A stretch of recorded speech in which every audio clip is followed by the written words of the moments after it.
Welcome back, ladies and gentlemen, to the General Show. So, we are back with another beautiful episode, back for finance. But then this time, we're going to talk about investing into your kids. So, many of us are in our 20s, some 30s, and so forth. And life is moving as it should, taking different directions for everyone.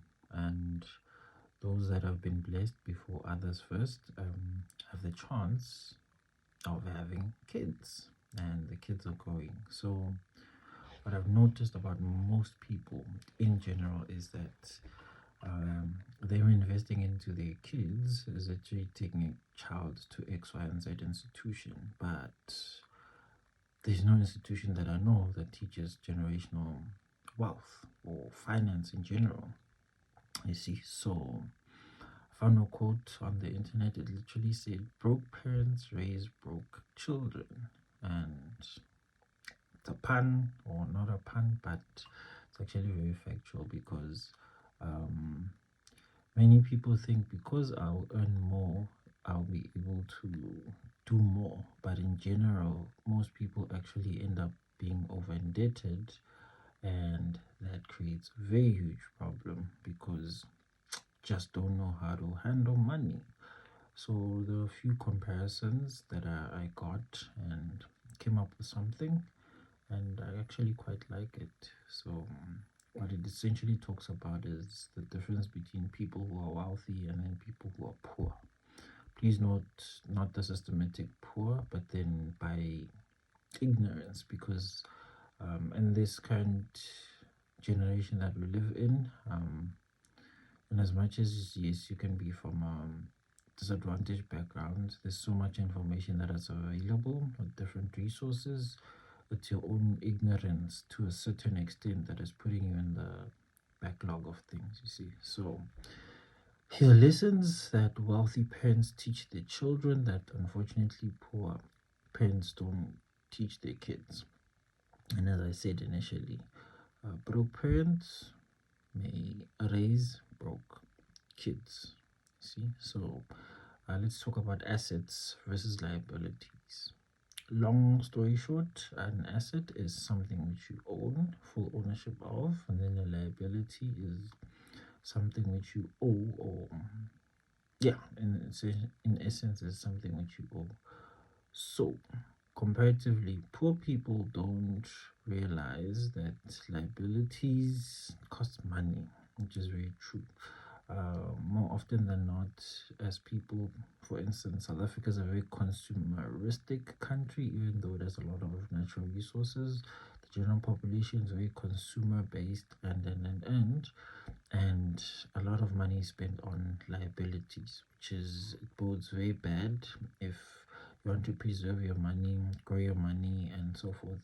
You need to minimize liabilities as one of your forms of growth, you see. So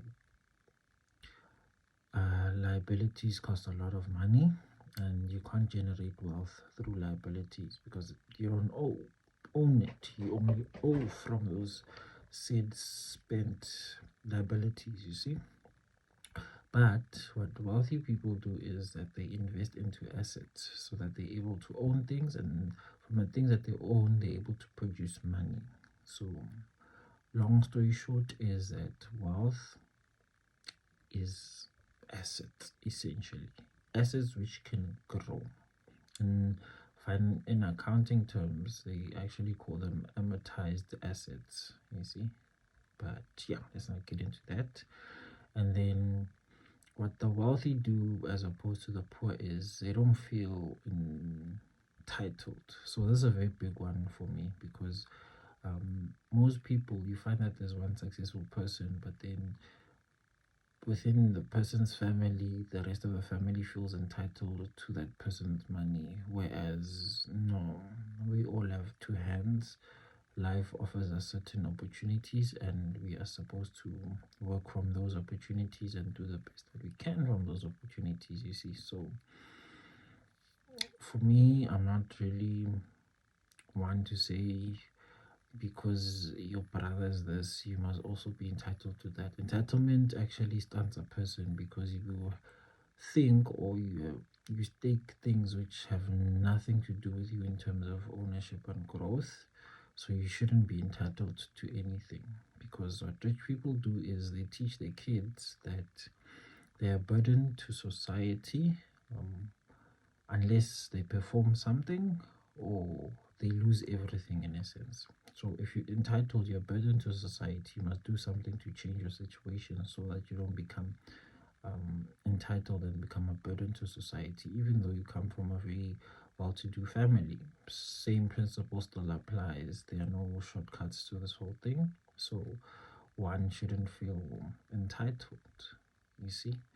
And also, what wealthy people do is they show the importance of growing wealth to their kids. They say, okay, son, yes, we're millionaires, but then the importance of us being millionaires is we're afforded certain things, so you must be able to grow those things. Don't just spend them. I feel like that's something that most wealthy people do very well, is they're able to teach the kids that. And they also teach them that success doesn't depend on parents' money primarily. Yes, parents' money propagates you to a certain extent, which is very good, but then hard work and smart actions actually constitute you growing your own wealth. Yes, you may come from a silver spoon or non-silver spoon, but then the work that you put in and the actions that you put in is what will multiply whatever net worth you have or have inherited, regardless of the circumstance that you come from, which is actually a very good thing, you see. But then the next one is money is a tool. That's what wealthy people believe, that money is a tool, and it's actually a good tool for you. They believe money brings about better opportunities, which is fairly true in most essences. If we look at it, money isn't something that should be vilified. As opposed to poor people, what they do is they think money is evil, and then they use it poorly, because everything that is evil somewhat has a bad connotation, which is very dangerous. Because in today's society, you need a lot of money to do things for yourself that will help you grow. So you can't come with such a mentality. It won't bode well for you in almost every single aspect. So you need to be very mindful of that. That money is not bad. Rich people view money as a tool to navigate, and it helps them to build wealth, which is fairly true, anecdotally, and so forth. If I see money as something that will help me to get to a better place, then surely I must be able to manage it better, right? So they use money to buy, wealthy people use money to buy stocks from a stock exchange. South Africa will be our GSE, different platforms in different boards. We just buy stocks into privately and publicly listed companies. You're able to buy into real estate. South Africa actually has a very good, knowledgeable market into real estate. Yes, there's a very high threshold of repaying debt and but then we have a very good real estate market because there's a lot of potential of growth and so forth. You can have a mutual fund, which is also another growth factor. It helps you to evade tax in some way or another. Another beautiful thing is wealthy people know how to evade tax legally, which then means that they have more money to use, more money for them to invest into other assets, and it increases their incomes that way, you see. So assets help you to generate more income because you're buying your financial freedom, you see. Another thing that wealthy people do as opposed to poor people is they teach their kids financial literacy, right? First and foremost, they teach them how to make the money, and then they teach them how to preserve it, which ends up becoming a very important skill set in this lifetime, but in any other lifetime, you see. Unfortunately, poor parents don't teach their kids financial literacy because they can't teach their kids something which they themselves don't know, you see. Then wealthy parents also pass on the knowledge of finances, you see. But then unfortunately poor parents don't pass on the financial knowledge. What they do is they pass on the financial trauma of, now let's say they got paid today and then they tell their kids, oh my child, I don't have money. And you see that trauma, what they should tell them that is, pockets are tight, money is stringent, we need to find creative ways of having an income, an extra income. Then the kids would have now started being curious, learning and thinking of better ways to say, money works this way. If I do this, that comes out of it, and so forth. That's what should have been done. You see, poor parents unfortunately can't pass on something which they themselves don't know, which is fairly and very true in every essence of the word. You see, so those are one of the factors. And please note that financial literacy is a foundation of financial success. The next thing that wealthy people teach their kids, which poor people unfortunately don't teach their kids, is networking, right? So successful people teach their kids to socialize. Once they learn how to socialize, they're able to make kids, they become more socially adaptable, and then they're able to get opportunities because they can socialize. That is a form of wealth creation, because if my kid can articulate at school, school gives him the opportunity. Those opportunities thus give the child more exposure, and obviously it trickles down into making money in the later on stages because they have the experience of that. You see, so as the adults, they obviously surround themselves with high income people because of their social skills, social circles, and the leveraging that they have. Thus becomes a very good advantage. Unfortunately, poor people's kids don't do that, which for me is a very huge disadvantage, because we need such skills in this lifetime, you see. So yeah, there's that. It's a very big drawback. I don't like it personally, but as people, I'm hoping that we'll do better. Then the next thing that they do is, wealthy people, is that they teach their kids the difference between good debt and bad debt. So rich parents or wealthy parents, what they know how to do is that they are able to show kids that debt isn't a bad thing overall, but then there's certain things which become good debt and then some things which become bad debt. So they're able to distinguish that, and then the kids do their best not to make the same mistake or maneuver around it in smart ways. And the next thing is, poor people unfortunately borrow to spend. So because they're borrowing money, you're already at a disadvantage. And remember, I said initially, they're borrowing to spend on liabilities. And unfortunately, liabilities is something that you owe, like your car, on credit phones, on credit trips if they have to, and other luxuries, your alcohol and all of this. These are luxuries, and liabilities. They become a hindrance to one's progress as time goes by, you see. But it's how it is, man. Hopefully we can change it after watching this video and subscribing. But yeah, and then so rich people, what they do is they're able to help the kids to produce more incomes, and obviously the more income that you create is the more your net worth increases, which is very good, and they're able to leverage their debt. Then another key important one is, guys, hard work doesn't necessarily equate to success. What you need to do is work smart, because what that does is it results in 80% of your results coming from 20% of your effort. So let's say there's an object that needs to be moved. Instead of using all of my power to push it with my hands, legs, and all of that, what I would do is I would find a pulley or someone to help me pull it. That's literally working smart. So that's where the 80% results from 20% effort comes from. Wealthy people teach their kids this, the working smart, not hard principle, you see, because you can only work so hard, guys. It's just one of those ways that you need to master so that you get ahead in society, you see. And again, wealthy people do it better than what poor people's kids, unfortunately, which teach them that hard work, hard work, hard work. But then you need to be smart and innovative in this day and age. as I mentioned before. You see, and that 80-20 principle is what wealthy people teach their kids. They tell them to focus on certain activities which will make them succeed. So let's say I see that my child is good at sports. I'll obviously make the child focus on sports. Since they have sociable skills, they're able to leverage it, have more opportunities as opposed to just work hard, work hard, work hard. Sometimes it doesn't work out that way, but working on sport generally brings you better results than before. You see, and also solving of problems is how you get wealthy in general, right? So I'll expand on this. What I mean is that the best way to get wealthy is by solving a problem and then you monetize it.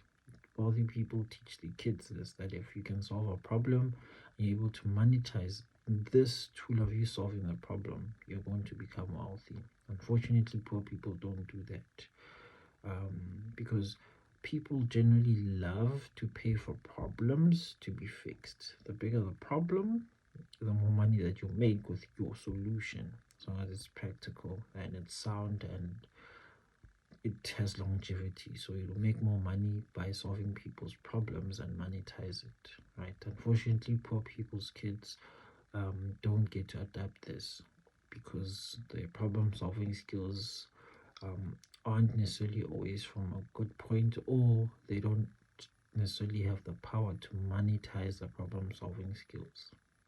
You see, the knowledge is way more important than any sum of money.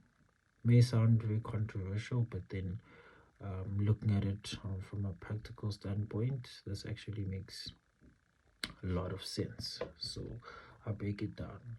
So if you invest into yourself, right, by investing into yourself, you're essentially saying that I'm going to master myself, my skills, master my time management, and so forth. That ends up being your best asset. No matter how much money a person makes, if you can't invest in yourself to better yourself, it's like you being a tool, sharpening yourself. If you can't do that effectively, then you can't make the most money out of everything, right? So the moment you invest into yourself, you're able to become more valuable. And remember, most valuable people tend to be the most successful people. Unfortunately, the poor don't teach their kids this or have the opportunity to teach their kids this. Thus, it becomes a big liability, you see. So, yeah. Then the next thing is money becomes a byproduct of the value which they provided for themselves, because why? They were able to invest in themselves to become resourceful and valuable. Hence, this becomes a byproduct, you see. Also, money doesn't buy you or the ability to be a better person, right? Good or bad, it only amplifies what you were before. So if as a rich person you're a good person, you still become a good person. Same applies if you're a bad person, continue being a bad person. Same applies with the letter of poor people, you see. And then also, money solves problems, but it can also bring more problems, right? So what generally happens is people believe that if I'm used to 5 rand being in my pocket, the moment I have 5,000 is when I'll solve all my problems. But the more money, the more responsibility and the more problems that can be created. So one needs to be cognizant of that, you see. So there's that. You need to be able to see that both for poor and for wealthy people. But what wealthy people do good is they make money a tool so that they can do good for themselves and the communities around them or ecosystem. Unfortunately, for poor people, that can't happen because they don't have much of it due to how things are set up, right? What wealthy people do as opposed to poor people is they don't expect immediate results. I don't know of a proper success story that became overnight. Overnight is, for me, in essence, a 10-year thing. So what wealthy people do better than poor people is that they don't expect immediate results. Wealth is made over a long period of time. Instant gratification will not lead you to longevity of success. It needs to be building step upon building step, because it's such a delicate thing and it needs persistence, consistency, and so forth. So how wealth is built is over a long period of time. See, so successful people also think in the long term of 5 years, 10 years, or 20-year plans. Unfortunately, for poor people, it has to be in the near periphery of them because they are not functioning on the same set of rules. You see, so one needs to be cognizant of that, right? They're able to value and make success rather than short-term pleasures. So if I'm willing to sacrifice 1 year of, let's say, non-leisure, and then I'm going to be set up for life, rather I take that 1 year of no instant gratification, building blocks, and then creating a long-term success rather than my short-term gratification, which in the long run isn't going to satisfy me that much, you see. So those are one of the parameters that one needs to look at. And what wealthy people do that unfortunately poor people don't do is that they increase their income streams instead of lowering the expenses, because you need to know that, or you need to understand that the more money that I have is the more money which will elevate me. Doesn't necessarily mean that if I lower my expenses and don't some way somehow, for instance, you can't save your way to wealth in essence. Unfortunately, what poor people still believe is if they lower the expenses and not increase the income, that will lead to them building wealth. It doesn't work that way, you see. And you must also note that there's a big difference when you increase income and invest in assets, something called compounding, which basically you're just multiplying your money. Wealthy people do that very well. Unfortunately, poor people don't do that very well, so it becomes a problem. And also another thing is wealthy people understand that money must work for you whether you're awake or asleep. I don't necessarily have to be awake to know that my precious metals are making money for me, but it's one of the key factors of it, you see. Unfortunately, poor people exchange time for money, and then with the money they spend it. But wealthy people exchange money for time, and then they invest it into assets. That's the major difference between poor people and wealthy people, is that mindset of when I have my money, I must spend it on my time. My time must build me assets through money, you see. Then lastly, what wealthy people do is they make their money work hard for them, and then they generate more revenues. Unfortunately, poor people don't do that because their money works for them through them spending it. So that's not sustainable in the long run. And my last remark about this is that teaching children about money should be a responsibility of parents, not a school, because no school will ever teach you how to make money. That's not their job, you see. So be mindful of that. Besides that, please like, comment, share, and subscribe. Thank you very much for watching.